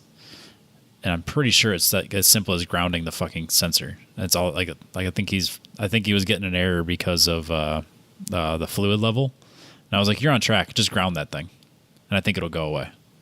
You're on you got the Flugen crossed with the Flargen, and that's no bueno. Yeah, because he sent me and I was like, I'm pretty sure I know exactly what I would do, and I sent him the link to my article on TrackTuned. He's like, dude, you have no idea how many times I've read that. I was like, shameless plug. I don't know. I was like, try this first. Do the cheap, easy one because I'm pretty sure that's all it's going to take. I did forget about one thing though that you guys really missed out on Saturday night at Mid Ohio. Oh yeah, geez. I was going to ask you how Tommy Karaoke was. Tommy Karaoke was so much better at Mid Ohio than it was at Midwest Fest. Nobody showed up to unplug it in the middle of a song. They didn't. Saturday night. So I don't know how Tommy got a ticket or what his ticket was, but he was just there, and he was doing karaoke, and he had like the karaoke crew chief. Yeah, he like had the whole tech barn to himself. Like he just took like the compliance barn where they did like all the scaling and like where the dyno was. So he just took that whole building, and that was karaoke next to the dyno, and he had like his whole light system going, and everyone showed up. And this is where, so like Clayton, he's feeling pretty good, and him and James signed me up for karaoke, and I tell them, I was like, Jess is gonna be fucking mad because I didn't do karaoke at Midwest Fest. And I've only done karaoke when she's not there. So I did karaoke and then told Jess about it. And she looked right at me and didn't say a word when I got home Sunday night. She just looked at me and needed a minute. Ouch. I just did Scotty Doesn't Know. I didn't do like I Believe in a Thing Called Love or anything like that. But it was she was not thrilled at the fact that, one, she didn't get to go, and two, that I did karaoke without her.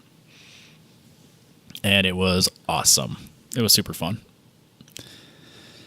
Yeah, Jabay sent us video of you doing karaoke, I think. Yep, because we kept sending videos to Jabay, and we had like the entire like crowd chanting Club Jabay, Club Jabay, because Jabay doesn't go to Grid Life that I go to. He only goes to the ones I'm not at. That's not true. He went to Midwest Fest. Oh, that's right. I never saw him. No, well, I did see him once. But he was busy. But he didn't say hi. He didn't say hi. He was busy. He messaged in the chat as he was listening to the show, you were at festival? Like we literally shoulder checked each other because he was on his little scooter thing, and he just zipped right by me and went to like the area that normies can't go. And he looked like he was in the middle of like something very serious. Yeah, he looked very serious, and otherwise I would have bothered him. But that's the problem when you're running a show like that. You don't get to hang. You don't get to bullshit with your buddies. You're busy from the second you show up to the second you leave. So I didn't even bother trying to go find him at like the top of Grid or like in a situation like that. You just can't. I would love to. I'd love to him to have the time to hang out and bro down. It just ain't gonna happen. Yeah, with my very limited experience of just like having a few people over at my house and knowing the feeling of like looking around at the end of it and going, what the hell just happened for 3 hours? I can't imagine the feeling of that multiplied by probably 15,000. however many people and however many moving parts and however many whiny track battle people. And because I know that was always his biggest complaint is like he can't go anywhere. Because if he goes and stands in the crowd at a concert and he's not backstage, racing. Why can't I get an extra inch on my splitter? Yeah, us idiots are going to try to talk about racing. About rules. Yep, for sure. Yep. But that was super. That was super fun. So I look the WRX Turbo from 1994 has a way better ratio, and it should be allowed in Club TR. Oh god. Send me an email. Yep. Thanks for your input. Jesus. Well, boys, it's getting late. I'm getting tired. It is kind of late. Actually, it's dark out, so yeah, it is late. I also have a quick tourism plug for the city of Oklahoma City. Oh, yeah, we can do that real quick. Yeah, so we went up to, in theory, we were going to see Incubus and Manchester Orchestra. We ended up getting to see like about 87% of the Manchester Orchestra set and none of Incubus because it was an outdoor venue and it started raining cats and dogs in the middle of the Mano set. And like actual cats and dogs, or like legitimately there was cats and dogs being washed down the walkways of this place. I've never been as wet as I was in my life outside of being in a pool. Okay. It was gnarly. But so the car tie-in of this comes in with the place that we stayed at. So there's a district like west of downtown in Oklahoma City that they're kind of like fixing up, and I'm sure they've upped property values and displaced a lot of people. Gentrified is, I think, is the word you're looking for. Yeah. But so the place we stayed at is called the Fordson Hotel, and it was built in like 1916, and it's an old factory building where up until like 2013 they manufactured parts for like Ford cars. Huh. They worked on Model Ts in this place and rebuilt engines and stuff like that. And like you walk in and the check-in desk has a big picture behind it that's an assembly line with all these Model Ts lined up on it. And there's these big columns that run from the ceiling down to the floor that are very distinctive. And you look around and you realize like that's that column. That's that column that's right behind me. And those people are building cars next to it. And it's just like, it's cool. And there's like art and it's like well lit and everything about it is super cool, but it's not like super stuffy. There's a Model T like in the lobby. And then the rooms are just like loft style. So it's like a 12-foot ceiling in a hotel room with a floor to ceiling window on one wall. And it was just, that's super everything about it was super cool. And like, I love the fact that it's, 100 and something year old building and they've turned it into something unique and cool and kept the character of it the way it was. Like the outside still, it's just a red brick industrial building with just huge windows and a cool little restaurant downstairs. And yeah, so, I would have nerded out over that a lot, actually. Yeah, like there was by the elevators, there was pictures of them doing like the engine rebuild stuff. And one of them, I guess it was a picture whenever they had rebuilt like their 200,000th engine or something like that. And there's like 150 people standing around and they're just standing in a sea of crankshafts. It's like, don't knock one over. They're all going to fall over. So did you pick this place or did you happen into it? We had gone, one of the last times we were up there, we had gone to a brewery down on that side of town. So I was like, we'll just, like, I know there's places to go get a drink and hang out. So let's look and see what there is. And I just typed hotel whenever I was zoomed in on that part of the map. And I just saw the outside of it. And I'm like, that one. I like that one. We're doing that one. I don't care how much it costs. We're doing that one. And it wasn't cheap, but it wasn't bad. And yeah, like for a unique place, like yep. So Jen had gotten an article suggested like 2 days before we left to go up there that Oklahoma City is like the sixth most boring place to go in the United States. And I find that highly unlikely. Yeah. It's not. People who wrote that just suck. Probably They'd say the same thing about Des Moines. It's just because they suck. That's true. So yeah, if you're going to Oklahoma City for something, check that place out. It's pretty cool. What was it called? The Fordson Hotel. Nice. Yeah, I'll definitely do that. And then there was also a Porsche, like it's the Porsche parade was there during the weekend. So at one point on Monday afternoon, I sat and watched legitimately like probably 40 Porsches drive by because the main hotel was right down the street from where we were at. So what's your marketplace look like now? Oh, it's the same as it always was. It's just Boxsters and Caymans and 911s like it always is. Yeah. There's a Cayman in Dayton that's been for sale for like a month, and they want like $14,500 for it, and it's so much a trap, and I can't stop looking at it. What could be wrong? Like $14,000 Porsche, baby. Like I was talking to Sean and E-Man about it at North End Wrench, since clearly I didn't say it last time. Yeah, fuck it. I forgot that I was like E-Man shop, and I never said North End Wrench in Columbus. So I was talking to them about it, and I was like, it looks really good in the 2 pictures, but it's a fucking trap, and I can't stop thinking about it. I'm not gonna do anything about it, but I can't. I kind of want to. You got a project car. That helps. Because I do have. Don't be E-Man. Finish. Start at the next. That's fair. That is fair. Thank you, Adam, for being the voice of reason. Also, that $14,000 project would be the death of me.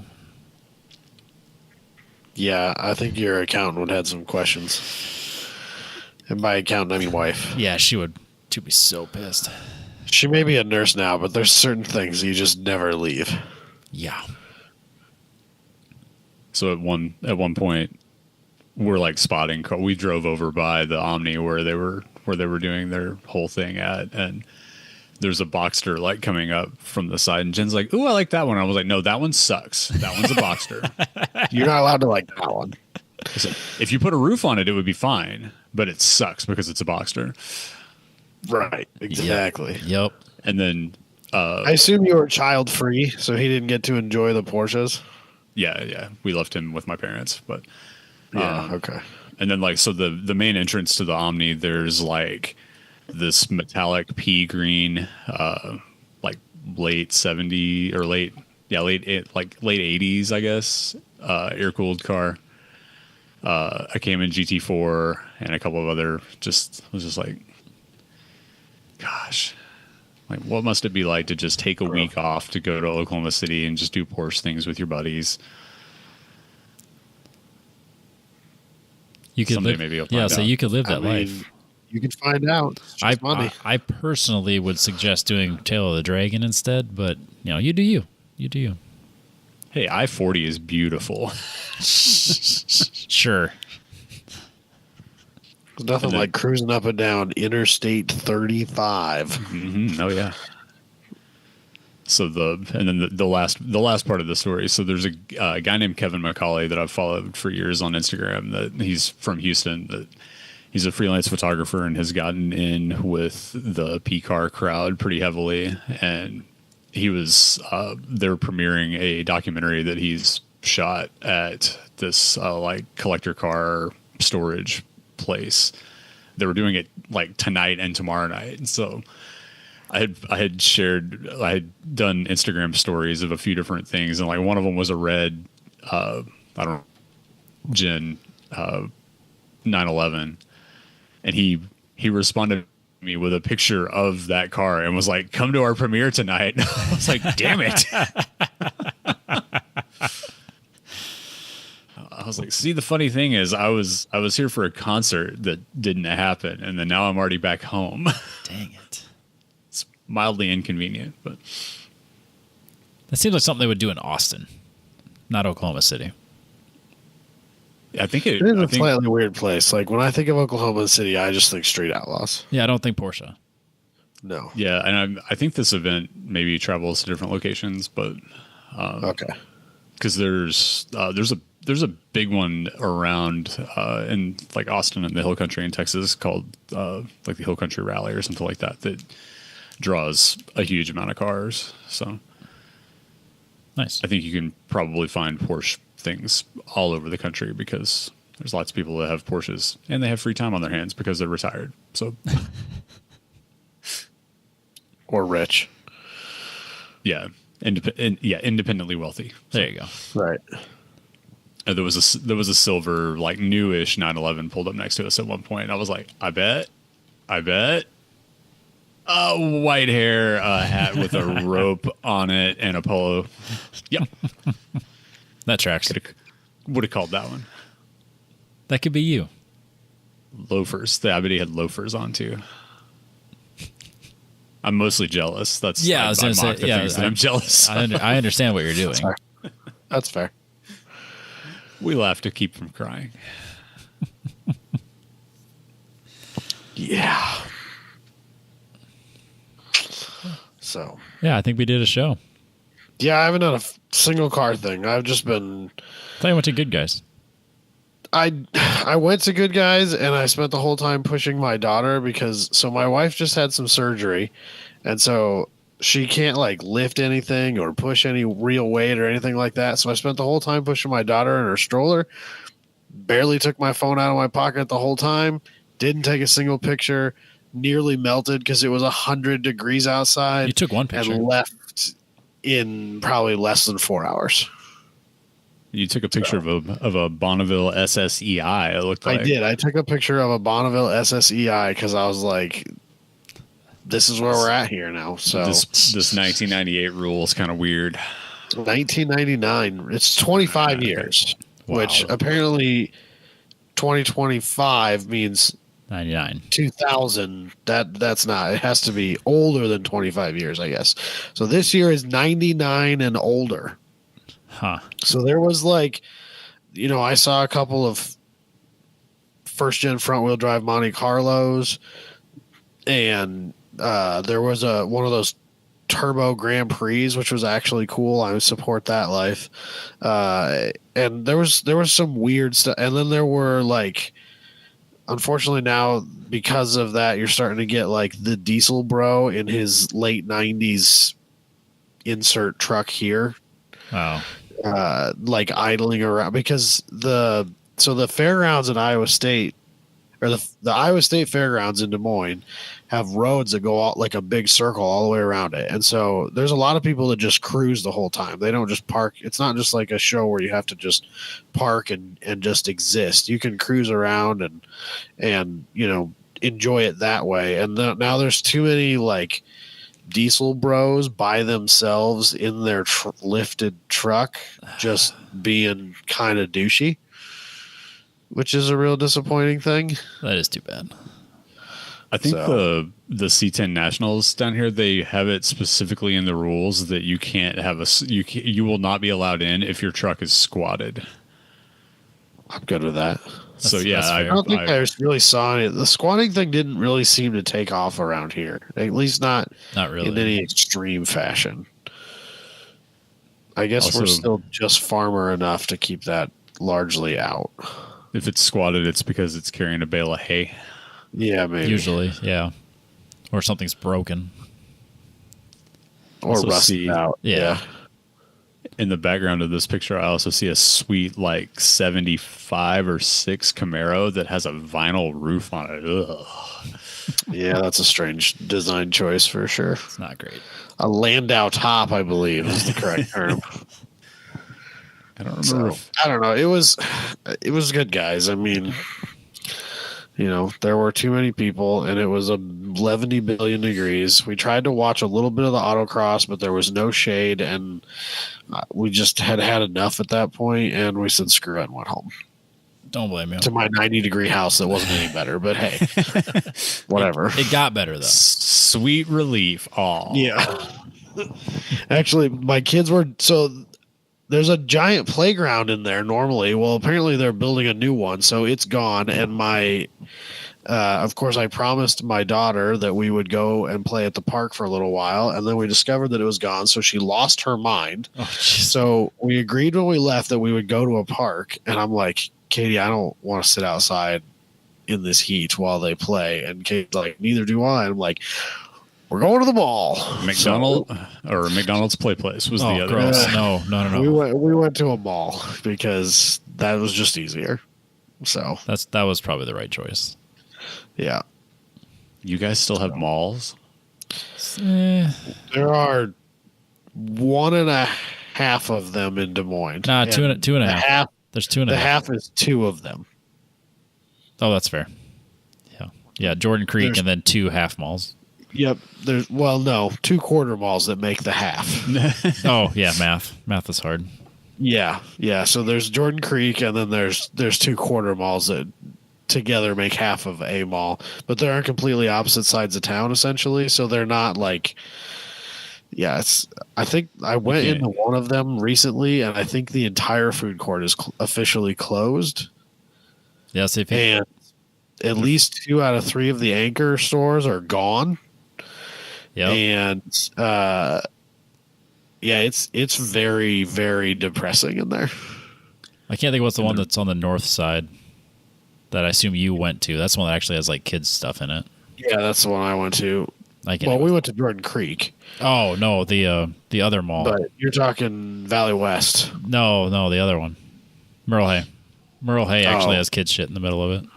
Yeah, actually, they closed their little play area during COVID, and last time we went in there, they never opened it back up.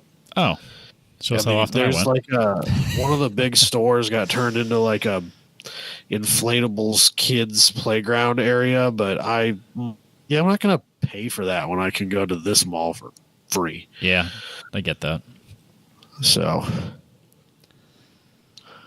that's what we did. We went into Shields and bought some of those little Formula One mystery Legos. Oh, fun. Have you seen these? I haven't.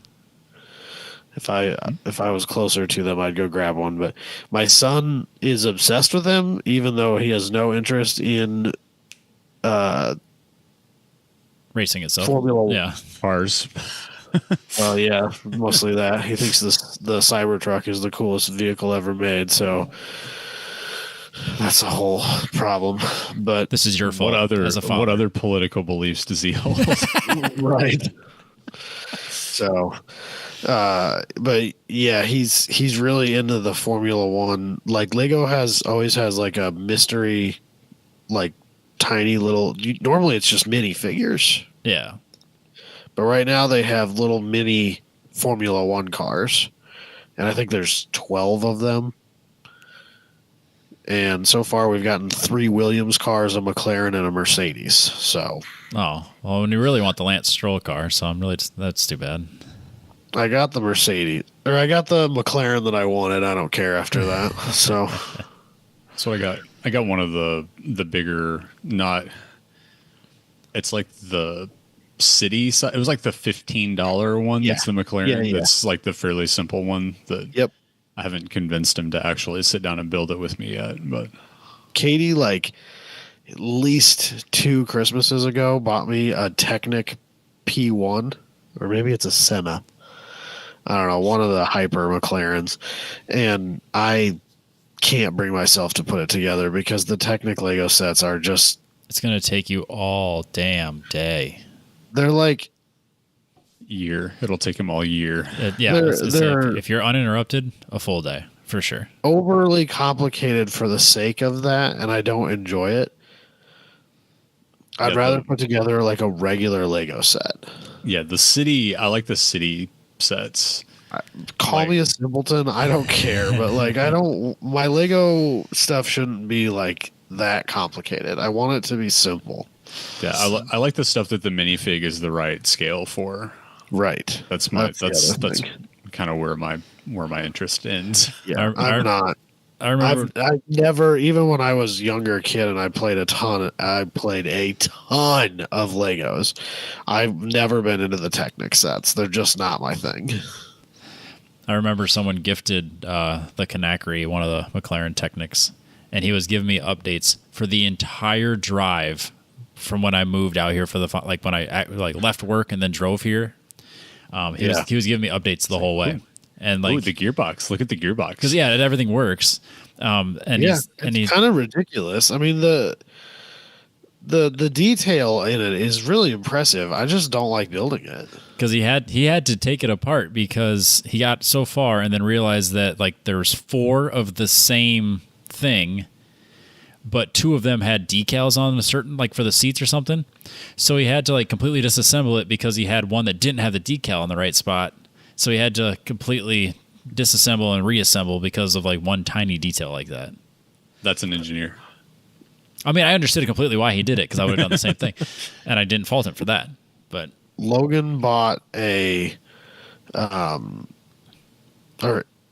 used some of his birthday money to buy like this undersea submersible thing that's a Technic set, and we got it like 2/3 put together and lost interest and never finished it. And it's just in a pile in his Lego box now, and it'll never get finished because it's too much. Yeah. I told him not to buy it. He was heart set on it and would not let it go. And I'm like, whatever, dude. So this is how we learn. Yep. Yeah. So That's it. Yep. Oh, apparently I did a podcast. Yeah, I think I got good guys this weekend, so apparently we can talk about that next weekend. Are you going to it? I don't know if I'm actually going to go to the show. I think I'm going to go to the hotel area where everyone goes after the show, because apparently that's better than the show. So that's the plan. Look for a Smurf blue second gen Camaro. Okay. Apparently, I don't know if they still do it, but apparently here they like shut down one of those roads. Like cops actually shut it down so they can do like burnouts and all sorts of hooligan shit. Des Moines doesn't have a cool after show party that I'm aware. Yeah, so I don't remember there ever being much of one. Like you could see like people at the hotels in like Ankeny and stuff, but like they weren't doing anything. Right. There's a shop here that does a lot of really high end street rod stuff that I think normally has like on maybe Friday night has like kind of a semi-official after party thing that a bunch of the cool stuff ends up at. But so other than that, I got it. Well, yeah, I think that's a show, and we'll catch everybody next week. All right.